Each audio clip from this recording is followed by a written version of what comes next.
సరిగ్గా స్టడీ లేదు చెప్తే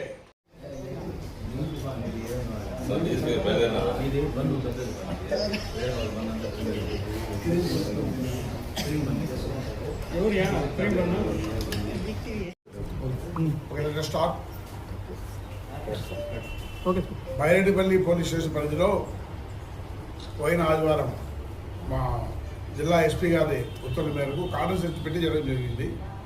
అక్కడ సస్పీషియస్ పర్సన్స్ ఎవరైనా గాంజా హ్యాబిట్ అలవాటు ఉందా అని చెప్పేసి గాంజా కిట్స్ ఉన్నాయి పోలీసులు దగ్గర, మా దగ్గర ఇప్పుడు ఎవరన్నా పట్టుకొని చెక్ చేస్తే ఆ గాంజా కిట్ చెక్ చేస్తే వాళ్ళు గంజా కన్జ్యూమర్ చేస్తున్నారా లేదా విషయం తెలిసిపోతుంది. అందులో భాగంగా చెక్ చేస్తే ఒకటి పాజిటివ్ వచ్చింది. అతను హ్యాబిచువల్గా అప్పుడప్పుడు తాగేవాడు.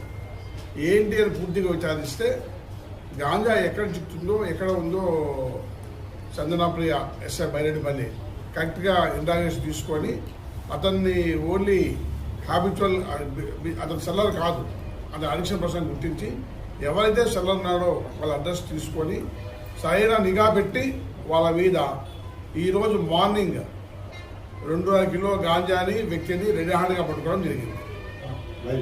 అతను విచారిస్తే బైరెడ్డిపల్లి కూటలవంకపల్లి విలేజ్. అతను లారీ క్లియర్గా పనిచేస్తున్నాడు. లారీ క్లియర్గా పోయినప్పుడు ఆ వరిస దగ్గర తీసుకొని ఎక్కడ తీసుకొచ్చామని చెప్తున్నాడు. చిన్న చిన్న ప్యాకెట్లు పంపించాలని అతని దగ్గర ఆ కన్జ్యూమర్ ఇచ్చిన ఇన్ఫర్మేషన్ వరకు ఇట్లా పట్టుకోవడం జరిగింది. కన్జ్యూమర్స్ ఎవరైనా సరే ఉన్న డీటెయిల్స్ మీరు ఇచ్చినా కూడా వాళ్ళ ద్వారా మాకు సెల్లర్స్ ఇస్తారు. దయచేసి విలేజెస్ అందరికీ నేను విజ్ఞప్తి చేసేది ఏమంటే మీ దగ్గర అడిక్షన్ అయిన పర్సన్స్ ఎవరైనా గాంజా అడిక్షన్ పర్సన్స్ ఇచ్చినా సెల్లర్స్ ఇచ్చినా కూడా మేము వెంటనే చర్య తీసుకుంటాము. యాక్చువల్గా చాలామందికి సెల్లర్స్ గురించి అవగాహన లేకపోతే ఇప్పుడు అడిక్టెడ్ పర్సన్ గురించి ఐడియా ఉంటుంది. సార్ వాడు తాగుతున్నాడని మా దగ్గర స్పెషల్ కిట్స్ ఉన్నాయి. అప్పుడు చెక్ చేస్తే మాకు ఒక హాఫ్ అన్ అవర్ తెలిసిపోతుంది వీడు అడిక్షన్లో ఉన్నాడా లేదా, గాంజా తీసుకున్నా లేదా అని. సో ప్రివెన్షన్ మెథడ్లో భాగంగా అన్ని పోలీస్ స్టేషన్కి కిట్ జిల్లా ఎస్పీ గారు సప్లై చేయడం జరిగింది. అందులో ఫస్ట్ టైం ఇచ్చిన 1 వీక్ లోపల మాకు మంచి రిజల్ట్ వచ్చింది. ఈ కిట్స్ ఉపయోగించి ఉంటాం విరివిరిగా.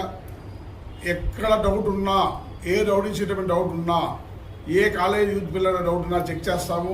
ఆ ఇన్ఫర్మేషన్ డెఫినెట్గా వాళ్ళ తల్లిదండ్రులకు వాళ్ళు చెప్తాము. కౌన్సిలింగ్ డీహార్టేషన్ సెంటర్లో జాయిన్ చేపిస్తాము. మీ పిల్లలు కానీ మీ సొసైటీ ఎవరు కానీ అలవాటు పిల్లల సమాచారం సాక్ష్యం తీసుకుంటాము. అట్లాగే సెల్లర్స్ మీద కఠినమైన చర్య తీసుకుంటాము. చంద్రప్రియ ఈ అమ్మాయి ప్రొబేషన్ ఎస్ఐ, బట్ చిన్న కన్జ్యూమర్ పట్టుకొని సక్సెస్ఫుల్గా ఈ గాంజా 2.5 కిలో పట్టుకున్నానికి ఆమెను ఆమె సిబ్బందిని ప్రశంసిస్తున్నా. Good work, thank you. Sir ఇతనికి ఎవరు అమ్మినారు సార్? వాల్యూ 50,000 రూపాయలు ఉంటుంది. చెప్పాను కదండి ఇందాక, ఇతను క్లీనర్ అయితే కాశీ వాళ్ళ వెహికల్లో పోయాడు. వస్తూ ఒడిశా దగ్గర తీసుకొచ్చా అన్నాడు. దానిపై ఇంకా పుట్టే విచారణ చేయాలి. సార్ గతంలో కూడా ఏమైనా తీసుకొచ్చి అమ్మినాడా సార్ తను? ఇదే ఫస్ట్ టైం, ఇది ఫస్ట్ అఫెండర్ ఇతని మీద. సార్ వీళ్ళకి ఎలాంటి శిక్షలు ఉంటాయి సార్? గాంజా అనేది నాన్ బెయిలబుల్ కేసెస్. దీంట్లో ఆ క్వాంటిటీని బట్టి శిక్షలు ఉంటాయి. ఆ క్వాంటిటీని బట్టి వాడు సప్లై చేసే దాన్ని బట్టి హ్యాబిచువల్ని బట్టి శిక్షలు ఉంటాయి. 7 years పైన కన్విక్షన్స్ అవకాశాలు ఎక్కువ ఉంటాయి.